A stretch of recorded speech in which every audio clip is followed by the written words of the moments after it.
വചനയാത്ര പുറപ്പാട് 7-ാം അധ്യായം. ഫറവോയുടെ മുൻപിൽ. കർത്താവ് മോശയോട് പറഞ്ഞു, ഇതാ ഞാൻ ഫറവോയ്ക്ക് നിന്നെ ദൈവത്തെപ്പോലെ ആക്കിയിരിക്കുന്നു. നിന്റെ സഹോദരനായ അഹറോൻ നിന്റെ പ്രവാചകനായിരിക്കും. ഞാൻ നിന്നോട് കൽപ്പിക്കുന്നതെല്ലാം നീ അഹറോനോട് പറയണം. ഫറവോ തൻ്റെ രാജ്യത്തു നിന്ന് ഇസ്രായേൽക്കാരെ വിട്ടയക്കാൻ വേണ്ടി നിന്റെ സഹോദരൻ അഹറോൻ അവനോട് സംസാരിക്കട്ടെ. ഞാൻ ഫറവോയുടെ ഹൃദയം കഠിനമാക്കും. ഈജിപ്ത് രാജ്യത്ത് വളരെയേറെ അടയാളങ്ങളും അത്ഭുതങ്ങളും പ്രവർത്തിക്കും. എങ്കിലും ഫറവോ നിങ്ങളുടെ വാക്ക് കേൾക്കുകയില്ല. എന്നാൽ ഞാൻ ഈജിപ്തിനെ കഠിനമായി ശിക്ഷിച്ച് എൻ്റെ സൈന്യവും ജനവുമായ ഇസ്രായേലിനെ ഈജിപ്തിൽ നിന്ന് പുറത്തു കൊണ്ടുവരും.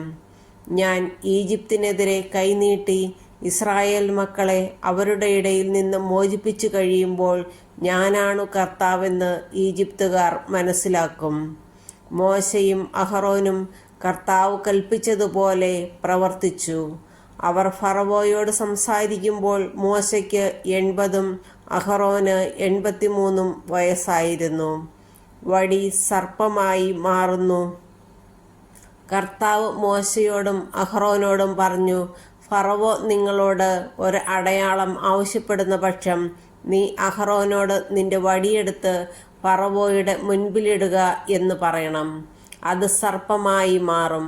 മോശയും അഹറോനും ഫറവോയുടെ അടുക്കൽ ചെന്ന് കർത്താവ് കൽപ്പിച്ചതുപോലെ പ്രവർത്തിച്ചു. അഹറോൻ വടി ഫറവോയുടെയും സേവകരുടെയും മുൻപിലിട്ടു. അത് സർപ്പമായി. അപ്പോൾ ഫറവോ വിജ്ഞന്മാരെയും മന്ത്രവാദികളെയും വിളിച്ചു വരുത്തി. തങ്ങളുടെ മാന്ത്രിക വിദ്യയാൽ ഈജിപ്തിലെ മന്ത്രവാദികളും അപ്രകാരം ചെയ്തു. അവർ ഓരോരുത്തരും തങ്ങളുടെ വടികൾ നിലത്തിട്ടപ്പോൾ അവ സർപ്പങ്ങളായി മാറി. എന്നാൽ അഹറോന്റെ വടി അവരുടെ വടികളെ വിഴുങ്ങിക്കളഞ്ഞു. കർത്താവ് പറഞ്ഞതുപോലെ ഫറവോയുടെ ഹൃദയം കഠിനമായി. അവൻ അവരുടെ വാക്ക് കേട്ടില്ല. ജലം രക്തമായി മാറുന്നു. കർത്താവ് മോശയോട് പറഞ്ഞു, ഫറവോ കഠിനഹൃദയനായി തീർന്നിരിക്കുന്നു. അവൻ ജനത്തെ വിട്ടയക്കാൻ വിസമ്മതിക്കുന്നു. രാവിലെ നീ ഫറവോയുടെ അടുത്തേക്ക് പോവുക. അവൻ നദിയിലേക്ക് ഇറങ്ങി വരുമ്പോൾ നീ നദീതീരത്ത് അവനെ കാത്തു നിൽക്കണം. സർപ്പമായി മാറിയ വടിയും കയ്യിലെടുത്തുകൊള്ളുക.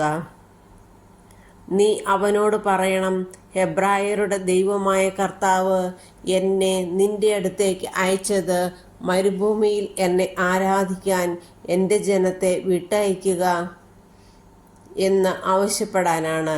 എന്നാൽ നീ ഇതുവരെ അത് അനുസരിച്ചില്ല. കർത്താവ് പറയുന്നു, ഞാനാണു കർത്താവെന്ന് ഇതിനാൽ നീ മനസ്സിലാക്കും. ഇതാ എൻ്റെ കയ്യിലുള്ള വടികൊണ്ട് ഞാൻ നൈലിലെ ജലത്തിന്മേൽ അടിക്കും.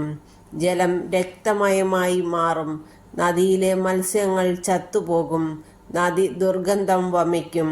നദിയിൽ നിന്ന് വെള്ളം കുടിക്കാൻ ഈജിപ്തുകാർക്ക് കഴിയാതെ വരും. കർത്താവ് മോശയോട് ആജ്ഞാപിച്ചു, അഹ്റോനോട് പറയുക, നീ വടി കയ്യിലെടുത്ത് നിന്റെ കൈ ഈജിപ്തിലെ ജലത്തിന്മേൽ അവിടുത്തെ നദികളുടെയും അരുവികളുടെയും കയങ്ങളുടെയും കുളങ്ങളുടെയും മേൽ നീട്ടുക. ജലം രക്തമായി മാറും. ഈജിപ്തിലെങ്ങും മരപാത്രങ്ങളിലും കൽപാത്രങ്ങളിൽ പോലും രക്തം കാണപ്പെടും. കർത്താവ് കൽപ്പിച്ചതുപോലെ മോശയും അഹറോനും പ്രവർത്തിച്ചു. ഫറവോയുടെയും അവൻ്റെ സേവകരുടെയും മുമ്പിൽ വച്ച് അവൻ വടി ഉയർത്തി നദീജലത്തിന്മേൽ അടിച്ചു. നദിയിലുണ്ടായിരുന്ന ജലമെല്ലാം രക്തമായി മാറി. നദിയിലെ മത്സ്യമെല്ലാം ചത്തൊടുങ്ങി. നദി ദുർഗന്ധം വമിച്ചു. ഈജിപ്തുകാർക്ക് നദിയിൽ നിന്ന് വെള്ളം കുടിക്കാൻ കഴിഞ്ഞില്ല. ഈജിപ്തിലെങ്ങും രക്തം കാണപ്പെട്ടു. ഈജിപ്തിലെ മന്ത്രവാദികളും തങ്ങളുടെ മാന്ത്രിക വിദ്യയാൽ അപ്രകാരം ചെയ്തു. കർത്താവ് പറഞ്ഞതുപോലെ ഫറവോ കൂടുതൽ കഠിനഹൃദയനായി. അവൻ അവരുടെ വാക്ക് കേട്ടുമില്ല. ഫറവോ തൻ്റെ കൊട്ടാരത്തിലേക്ക് മടങ്ങിപ്പോയി. ഇക്കാര്യം അവൻ ഗൗനിച്ചില്ല. നദീജലം കുടിക്കുക അസാധ്യമായി തീർന്നപ്പോൾ ഈജിപ്തുകാർ കുടിക്കാൻ വെള്ളത്തിനു വേണ്ടി നദീതീരത്ത് കുഴികളുണ്ടാക്കി. കർത്താവ് നദിയെ പ്രഹരിച്ചിട്ട് 7 ദിവസം കഴിഞ്ഞു.